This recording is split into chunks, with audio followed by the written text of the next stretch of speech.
السلام علیکم۔ شکر ادا کرتے رہا کرو اس رب کا جو برداشت سے زیادہ دکھ نہیں دیتا مگر اوقات سے زیادہ سکھ ضرور دیتا ہے، اور رب کے سامنے رو دیا کرو، وہ تمہارے رونے پر نہیں ہنستا بلکہ مسکرا کر تمہاری آواز سنتا اور مدد کرتا ہے۔ انسان جب صبر کرنا سیکھ جاتا ہے پھر اسے کسی کے ہونے یا نہ ہونے سے فرق نہیں پڑتا۔ شام زندگی کی ہو یا دکھوں کی، آخر ڈھل ہی جاتی ہے۔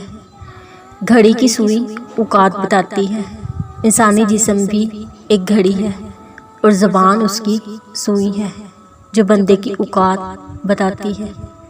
ماں وہ تکتی ہے جس پر اولاد کچھ بھی لکھ سکتی ہے مگر ماں اس پر صرف محبت لکھتی ہے۔ کبھی کسی کو پانے کے لیے ہماری ساری خوبیاں بھی کم پڑ جاتی ہیں اور کھونے کے لیے ایک خامی بھی کافی ہوتی ہے۔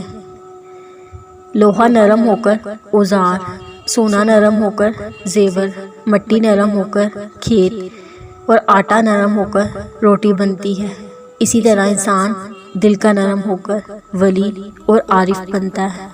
دل کی نرمی اللہ کی نعمت ہے۔ رابعہ بصری سے کسی نے پوچھا، کیا گناہ گار کی توبہ قبول ہوتی ہے؟ فرمایا، انسان اس وقت تک توبہ کر ہی نہیں کر سکتا جب تک اللہ توفیق نہ دے، اور جب توفیق مل جائے پھر قبولیت میں کوئی شک نہیں رہتا۔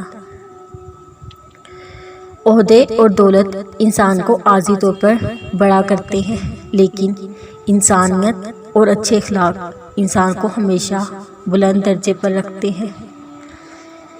ایک شخص غصے کا بہت تیز تھا۔ ایک عالم نے مشورہ دیا، جب غصہ آئے جنگل جا کر درخت میں کیل ٹھوکنا۔ اس نے ایسا ہی کیا، آخر ایک دن اس کا غصہ ختم ہو گیا۔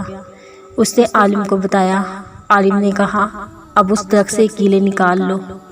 آدمی نے کیلیں نکال لی لیکن درخت میں سوراخ ہو گئے۔